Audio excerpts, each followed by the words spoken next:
मारूफ पाकिस्तानी मेदे की डॉक्टर लुबना कमानी को अमेरिकन कॉलेज ऑफ गैस्ट्रोएंट्रोलॉजी ने अपने सालाना सेशन में पाकिस्तान के गैस्ट्रो डिपार्टमेंट में जदीद तहकीक के मैदान में पेशरफ्त करने पर विमेन डिस्पेरेटर ऑफ द ईयर अवार्ड से नवाजा है। तो आज उनसे भी मुलाकात करवाते हैं। बहुत शुक्रिया, आप हमारे शो में मौजूद है। बड़ा अच्छा लगता है कि पाकिस्तानी किसी भी शोबे में इस तरह से नाम बना रहे हैं और ख़ासतौर पर पूरी दुनिया में जब उन्हें एजाज़ात से नवाजा जाता है। तो मैं ये सबसे पहले तो आपसे ये जानना चाहूँगा डॉक्टर साहब, ये क्या एजाज़ था और ये क्या आपकी रिसर्च थी जिस पर आपको ये अवार्ड दिया गया? थोड़ा सा डिटेल हमारे नाज़रीन के लिए। अस्सलाम वालेकुम एवरीवन, जी thank you very much for the invitation. ये वुमेन डिस्ट्रप्टर अवार्ड है जो अमेरिकन कॉलेज ऑफ गैस्ट्रोएंट्रोलॉजी में एवरी ईयर मीटिंग में दिया जाता है और ये डिफरेंट कैटेगरीज है।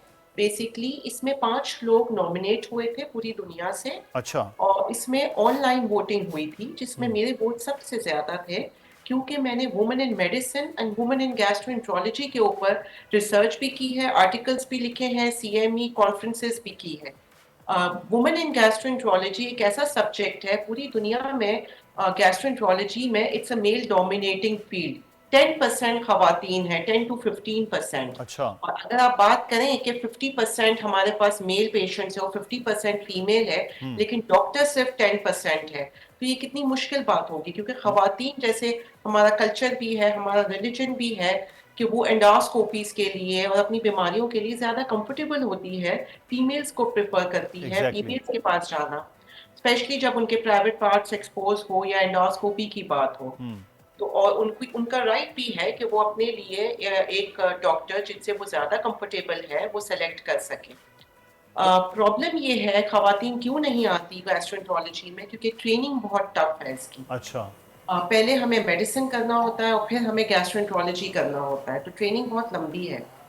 प्लस इसमें हमें एक्सरे के अंदर कुछ एंडोस्कोपीज करनी होती है, एडवांस एंडोस्कोपी, जिसमें फ्लोरोस्कोपी और एक्सरे में अगर वो प्रेग्नेंट है खवातीन तो वो नहीं कर सकती वो ट्रेनिंग।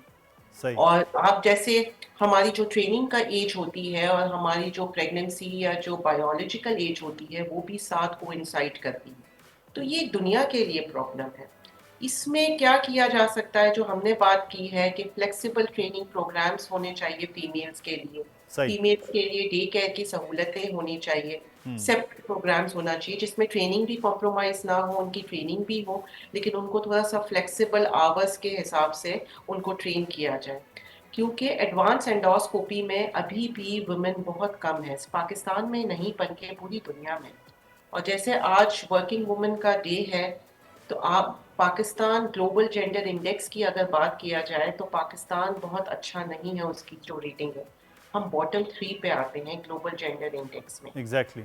अगर आप मेडिकल कॉलेज की बात करें तो ठीक है 80 to 85% हमारी मेडिकल स्टूडेंट्स फीमेल है, लेकिन अगर आप वर्क फोर्स की बात करें तो सिर्फ 30 to 35% हमारी तो फीमेल डॉक्टर है। साहब, क्या वजह है कि हम तो मेडिकल कॉलेजेस में भी जब जा रहे होते हैं तो देखते हैं कि मेडिकल के स्टूडेंट, बल्कि वो एडमिशन में सबसे ऊपर वही होती हैं, नंबर 1 से शुरू करके 30 तक तो पोजीशंस भी लड़कियों की होती हैं, लेकिन उसके बाद ये रेशो क्यों बदल रही है? यहाँ पे एक कॉन्सेप्ट बहुत है, चल रहा है डॉक्टर ब्राइट का, कि जी। फीमेल्स शादी के बाद काम नहीं करती, इन लॉज उनको काम नहीं करने देते हैं, बहुत सारे इन लॉज नाइट ड्यूटीज नहीं करने देते हैं क्योंकि ट्रेनिंग में आपको नाइट ड्यूटीज भी करनी पड़ती बिल्कुल। है। वो एज अ ट्रॉफी वाइफ ली जाती है कि भाई मेरी वाइफ या मेरी जो बहू है वो डॉक्टर है, लेकिन उनको काम नहीं करने दिया जाता है, they are considered as trophy wife. Parents इसलिए बेटियों को डॉक्टर बनाते हैं क्योंकि अगर क्राइसिस है, शादी में कोई प्रॉब्लम आ जाए, तो वो एज अ सेफ्टी नेट के तौर पे उनकी जो डिग्री है वो कभी भी उनको जॉब में आसानी हो, प्लस उनको अच्छे रिश्ते मिलने में आसानी हो, क्योंकि doctor is a prestigious profession in जी। आवर सोसाइटी, ठीक है ना। डॉक्टर को तो उनको एक बेटर प्रपोजल मिलने की जो प्रपोर्शन होती है वो थोड़ा सा ज्यादा हो जाती है, लेकिन वर्क फोर्स में एक्चुअली सिर्फ 30 to डॉक्टर साहब, 35%। इसमें तो अगर हम पब्लिक सेक्टर की यूनिवर्सिटीज़ कॉलेजेस जहाँ से बच्ची रही हैं, वो तो गवर्नमेंट का भी इतना पैसा लग रहा है, इतना टाइम लग रहा है, डॉक्टर्स आप लोग जो ट्रेन कर रहे होते हैं उनको, उनका, और उसके बाद जाके उनको सिर्फ अच्छे प्रपोजल्स और घर तक रहना है, तो ये तो सोसाइटीज़ के लिए भी बड़ा मुश्किल होता है। पूरी दुनिया में बिल्कुल डिफरेंट है और हम और इस सोच में, तो क्या ये सोच भी अभी नहीं की अभी तक बात है, बदली? ये सोच चेंज करने की बात है बेसिकली, और ये हाँ, एक सोच दिन में चेंज नहीं करने की होगा। बात है। इस पे रिसर्च, इस पे आर्टिकल्स, इस पे सीएमई, इस पे, और हर इंस्टीट्यूशन में भी माहौल ऐसा होना चाहिए जहां फीमेल्स काम कर सके। डे केयर की फैसिलिटी, अगर उसका बच्चा है तो वो कहाँ छोड़ के यस, आएगी, वो भी तो एक जेन्युइन बात है ना। बिल्कुल। सबके घर में तो सहूलत नहीं होती इन लॉज की या मेड्स की। तो डे केयर फैसिलिटी प्रोवाइड होनी चाहिए हॉस्पिटल्स में। फ्लेक्सिंग प्रोग्राम्स की होनी चाहिए कि अगर वो 8 घंटे काम नहीं कर सकती तो ठीक है, इनको 4 to 5 आवर्स काम किया जाए। तो 4 साल की ट्रेनिंग को आप इंक्रीज करके 5 या 6 साल पे ले जाए, सही। मगर इनके ड्यूटी आवर्स कम कर दें।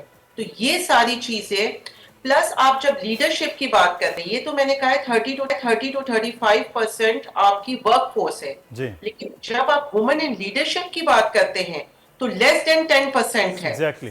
अब मैं आपसे सवाल करती हूँ, कितनी मेडिकल कॉलेज के प्रिंसिपल वुमेन है, कितनी यूनिवर्सिटीज की वाइस चांसलर है, कितने प्रोफेसर है हमारे पास, कितनी हेड ऑफ डिपार्टमेंट है हमारे पास। तो ये सारी चीजें हैं, कितने मेडिकल डायरेक्टर्स हैं। तो एक बात तो हुई कि वुमेन को वर्क फोर्स में लाने की। दूसरी बात यहाँ पे ये है कि वुमेन इन लीडरशिप की बेसिकली, तो वुमेन इन लीडरशिप में बहुत कम है। अब जब फीमेल्स खवातीन के पास रोल मॉडल नहीं होंगे, इनके पास सोर्स ऑफ इंस्पिरेशन नहीं होगा, तो वो कैसे आएंगी बेसिकली। रोल मॉडल्स होना बहुत जरूरी है आप किसी जूनियर को इंस्पायर करने के लिए। तो ये तो ये चीज बड़ा अहम पॉइंट है डॉक्टर साहब, आपने उठाया। सब्सक्राइब करें और बेल दबाएं ताकि कोई खबर रह न जाए।